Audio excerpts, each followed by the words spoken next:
Kung meron kayong problema, sila lang ang makakasolve nun. Kung pera yan, hintayin nyo isang buwan solve ang problema nyo pag sumahod kayo. Ngayon kung ang problema nyo yung pamilya nyo, yung boyfriend nyo, o boyfriend lang, yun ang problema mo, hayaan mo siya. Hindi naman tumitigil ang pag-ikot ng mundo kapag nawala na siya sa buhay mo.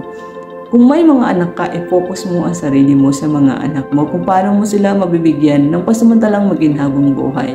Ngayon kung lagi nakapokus yung sarili mo sa karelasyon mo, baka maghanap siya ng iba o baka mabalis sa iba habang wala ako. Problema niya na yun. Basta ikaw ang mahalaga yung future ng mga anak. Good morning sa ating lahat. Magandang umaga sa ating mga kababayan nandito sa Middle East, lalong-lalo na dito sa Saudi Arabia. Wow! So, itong mga nakanang araw ay nabisi nga tayo sa panunood sa ating mga politiko and sa mga nangyayari nga sa kaban ng bayan at sa lahat-lahat pa about sa Pilipinas. Nakaligtaan na natin ang mga nangyayari dito sa Middle East, lalong-lalo na sa mga OFW na nandito sa Saudi Arabia o saan mang parte ng Middle East. So may good news at bad news ako sa inyo since this past few days nga is marami nangyari sa ating mga kapwa OFW. So unahin ko sa inyo ang good news. Ang good news ay medyo okay na si Kabong. Kung nyo natatandaan, si Kabong Concha ay na-stroke last month at nadala nga siya sa ospital at nag-update nga kanyang anak na medyo critical pa si Kabong. So nitong mga nakarang araw ay okay na siya at nadalaw nga siya ng OWA admin na si Arnel Ignacio. Bago pa siya lumabas ng ospital ay dinalaw siya ng OWA at iba pang mga kagapay. And after that is nakakapagsalita na siya, nakakapag-live na siya ng pakonti-konti at nagpapagaling na siya sa kanilang tahanan.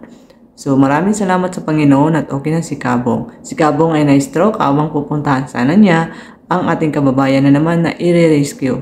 So habang papunta na siya ay bigla siyang nakaroon ng nakaramdam nga ng hindi maganda sa kanyang pangangatawan o sa kanyang ulo. So congratulations kay Kabong sa kanyang recovery at sana magtuloy-tuloy na. Medyo nakakapagsalita na ngayon si Kabong after ng kanyang stroke. Ang ating bad news naman ay tungkol sa ating kababayan na taga Bicol na kinitil ang kanyang buhay. Bad news to sa mga nagtatrabaho sa loob ng bahay. Si kabayan ay natagpuan na nakabitay sa kanyang cabinet sa kanyang kwarto gamit ang isang kumot sa Kuwait.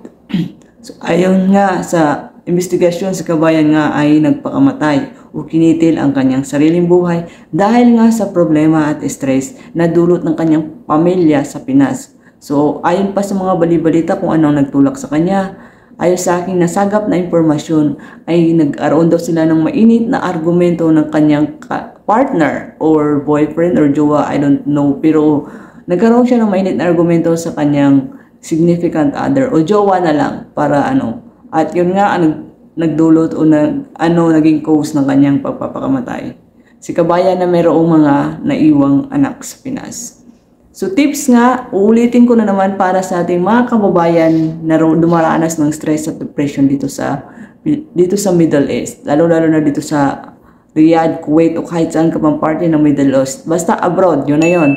Sa lahat ng mga nakakaranas ng stress, depression, mga kabayan, i-focus po natin ang sarili natin sa mga positive vibes. Si kabayan nga ay nagkaroon ng argumento. Yung problema na yan sa Pinas, problema yan na hindi mo masusolve.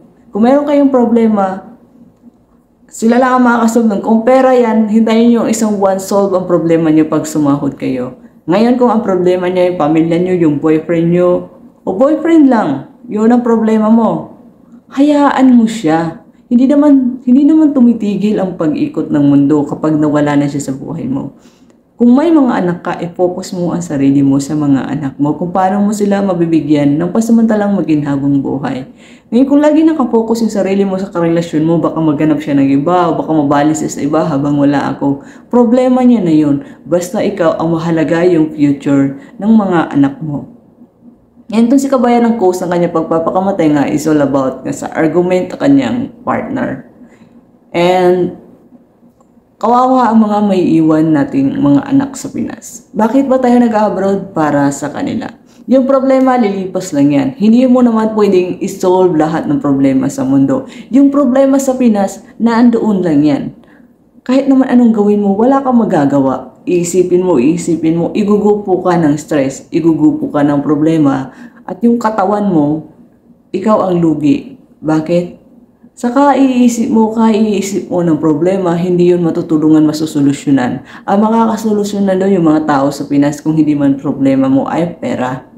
Bakit naman kasi no, yung problema sa Pinas, yung mga kamag-anak natin sa Pinas, kapag may mga suliranin sila, yun lang ang chinachat nila dito sa abroad. Akala nila sa atin, inamumulot tayo ng salapi dito. Hindi nila naisip na nag-iisa tayo dito at napapagod tayo dito sa mga trabaho. Akala kasi nila, pag nasabi nila problema nila sa atin, masasolve natin. Hindi nila alam na sila ang magiging cause, sila ang magiging problema din natin para magkaroon tayo ng stress at depression at para kitilin natin ang sarili natin buhay.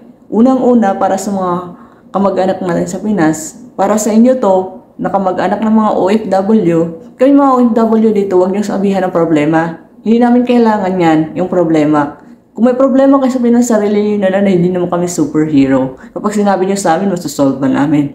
Hindi. Dahil tayo dito sa Middle East, tayo dito sa abroad, may sarili-sarili din tayong problema. Problema sa sarili natin, problema natin kay employer. Ngayon, dinagdagan pa na problema ng pamilya natin sa Pinas. Akala siguro nila is superhero tayo. Akala nila kaya nating isolve ang problema nila. O, pag nag-ano-ano na sila doon, sabihin ganitong nangyari, hindi mo naman masasolve. Hindi po yung masasolve ng nanay yung nasa abroad o hindi mo masasolve ng partner mong nasa abroad. Why? Ikaw ang magiging cause ng pagka-stress na depressed sa abroad dahil lagi-lagi ka na lang iisipin. So, para sa ating mga kababayan dyan, please lang, kung may problema tayo sa pamilya natin, problema sa partner. Kung partner man lang, hayaan na yan. Sabi nga nila, ang partner na papalitan.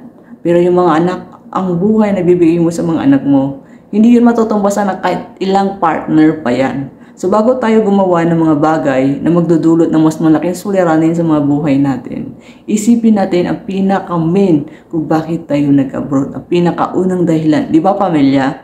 Para mabigyan natin sila ng pansamantalang maginhawang buhay. Ngayon si kabayan ay nagpakamatay at kinitil ang kanyang buhay. Paano na ang kanyang mga anak? Dapat inisip niya yun ang kanyang mga anak, hindi ang kanyang partner. Hindi tayo victim blaming dito. Nagsasabi lang tayo ng totoo sa ginawa ni kabayan. Nagpadalos-dalos siya nakitili ng kanyang sariling buhay. Hindi niya naiisip ang kanyang mga anak. Bagkus iniisip niya ang partner niya. O ngayon natsugi siya, nasabihin ng partner niya, wala. Magmumorn ngayon. Malungkot ngayon yung partner niya. Pero mag-move on yan. Kaya nga, di ba, bago natin gawin ng isang bagay, isipin natin na ₱5,000 pieces. So ngayon, para sa mga kababayan ko dyan na stress at depressed, i-focus na lang po natin ang sarili natin sa panonood ng mga nakakatuwang bagay o trabaho o mga positive vibes o yung mga magagandang pangyayari. Yun ang lagi nating iisipin. Yung mga dahilan kung bakit tayo nandito at ang pamilya natin. Huwag natin iisipin masyado ang problema dahil ang problema pinapalipas lang yan. Hindi mo hayaan tatambayan. Kung tatambayan ng problema, yari ka talaga. So dapat sa atin maging positive lang tayo. Pag may problema, hayaan yung problema, masasolve din yan. Ngayon, kung may problema sa Pinas, dinadala nila sa'yo at gusto nila ikaw mag-solve, hindi ka superhero. Prangkahin mo sila na hindi mo masasolve yun. Dahil hindi ka superhero. Dahil lahat tayo dito sa abroad, may kanya-kanya tayong problema. May kanya-kanya tayong mga dalahin. Kaya ang problema ng Pinas, hindi dapat dinadagdag sa mga suliranin natin dito sa abroad. So, mga kababayan, stay positive lang po tayo. And positive vibes, stay positive. Positive vibes naman po dapat tayo sa ating buhay dito sa abroad. Dahil kung kikitilin natin ang sarili natin buhay, kukunin natin, lagi natin isipin na we only live once. Kapag natsugi tayo, wala na. Go na. Hindi na tayo makakabalik dito sa mundo. Paano na yung may iwan natin? Paano na yung mga anak natin kung maliliit pa? Mag-isip-isip tayo. Huwag nating hayaan na ibagsak tayo ng stress at depression. So, condolence sa pamilya ni kabayan na nasa Pinas. So, nakikiramay kami dito sa Middle East, sa mga nagtatrabaho sa bahay, sa pamilya ni kabayan na nasa Pinas. So, yun lang. Sayonara.